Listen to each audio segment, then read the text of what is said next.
Alright, an item I want to talk about is something I get the most questions about on my Etsy store. This is I 3D printed a case, and that really has nothing to do with the whole thing.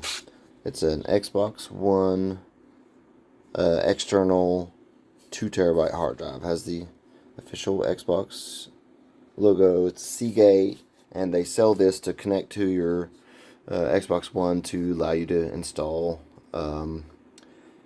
more games. I wanted to take this actual Xbox hard drive and put it on my Etsy store, and then put all kinds of the xemu emulator that plays the original Xbox games, and people could just grab this, plug it into your computer, and start playing some of the old school games. And so but when I advertised that I was putting a hard drive on there, they kept removing my my listing, saying that, well, I wasn't making this item, so they were saying and they wouldn't give me much else to it. So I 3D printed a case, so I can say this is a 3D printed case that you're buying, except that it comes with a 2TB drive loaded with xemu emulator and some and then they don't want me to list games either, so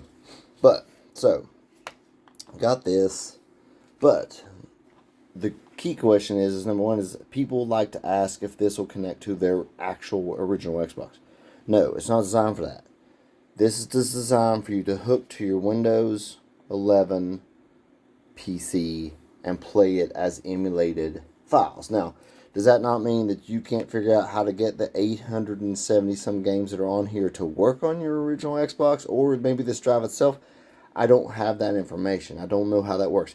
I do know that these are ISO format, and the ones that you play on your Xbox have to be in the folder format, which is a decompressed special version that you have to use probably this Xbox program here that allows you to turn the ISOs back into folders, extract ISO there, so that you can turn them into folders, and then you can play them on your actual original Xbox with the original hardware. So what I'm going to do is show you that I plug this in to my computer, and so it's based off how well everything's going to play is how well your computer is. This is my Core i9, 4.2 gigahertz, 12 core. I've got 32 gigs of DDR5 RAM, and I'm booting from an NVMe off the OS, and I have an Nvidia RTX 3060. So, in saying all that, alright, so one of the main things is, this is set as the letter E, but I need it to be the letter X because I have a folder set up in here that needs to set. So I right click on my Windows icon, go to Disk Management. Okay, I'm going to stretch this out. And then we're going to go to the E drive here. And we're going to say change drive letter, change. We're going to say we want this drive letter X, X for Xbox, right? Okay, do you want to do it anyway? Yes, thank you.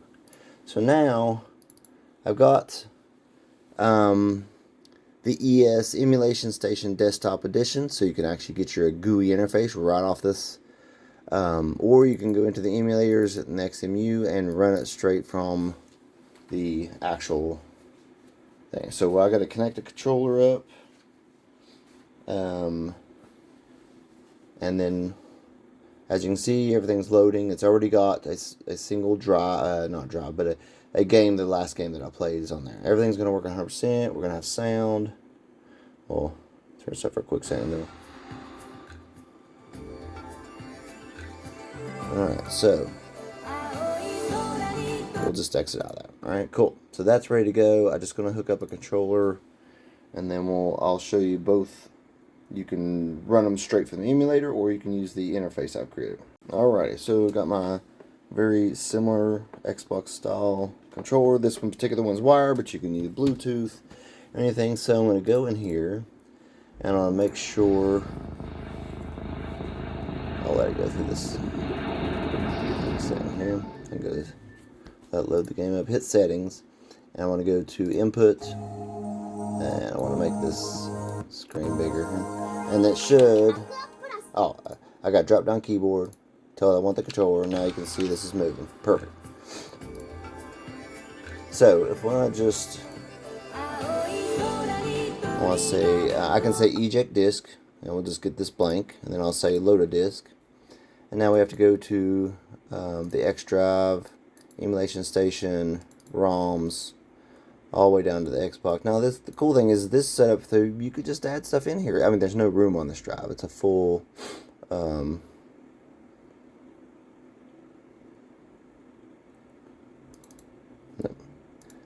it's a full all 2 terabytes are year and a half. Alright, so you can see here we got all this wonderful list of games. Someone was asking about Bloodwake, I think. So let's see how this runs. Now, once you load the game, then you come in and hit reset.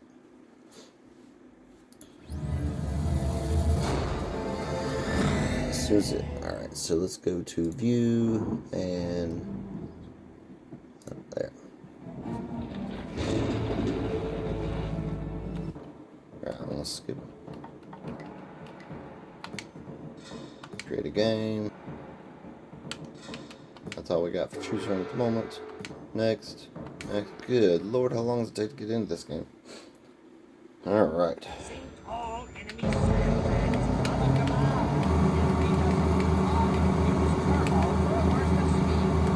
There's my guns on the left.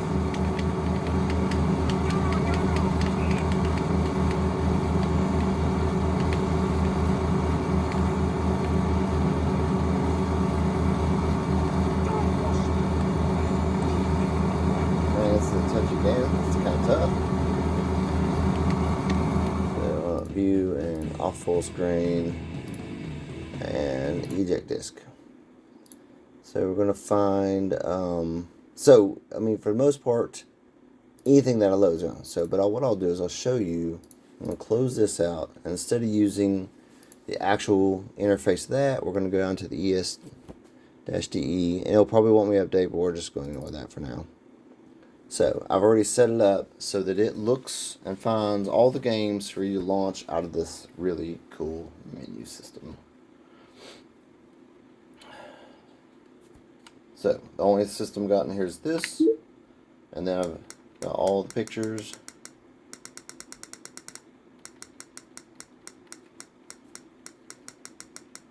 I think let's go to, we'll go to D's for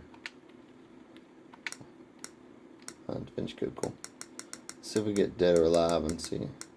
There's Ultimate, so let's try that. So as you can see, you got the splash screen on here, and so you have these couple different ways. I've got to set it in the menu to make this go full screen, so we'll figure that out. I can. Alright, so it's just start. So it's Dead or Alive. Ultimate Edition, cool. Create a profile.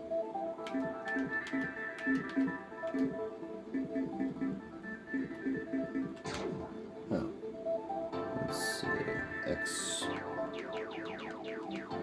R G R.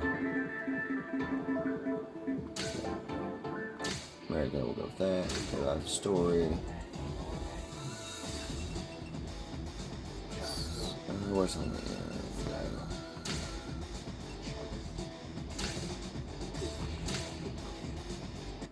Yamada. Get ready, fight! Forgot my buttons.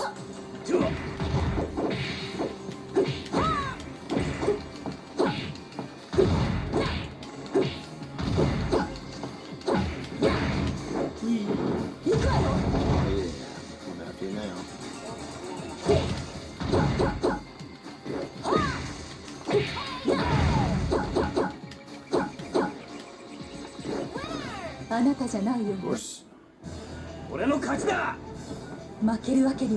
So, on the controller, now that I'm in the GUI interface, I can hit start and select, go down to exit And now I'm back in the GUI so that I can select another game. Hit start, got into quit, hit yes. Now I'm back onto my Windows machine. And yeah, this, so, I mean, the key thing is this is meant for a Windows machine, but I have tried to do my homework to make this thing amazing and easy to use, or user-friendly. I do send notes that say make sure you change the drive letter to X, and for the most part after that, you're good to go. I mean, it's ready. You gotta have a controller hooked up to your computer. You can use a keyboard and mouse. I don't know why you would do that. Not mouse, just a keyboard. But, yeah, I mean, that's all I got, man. Thanks a lot.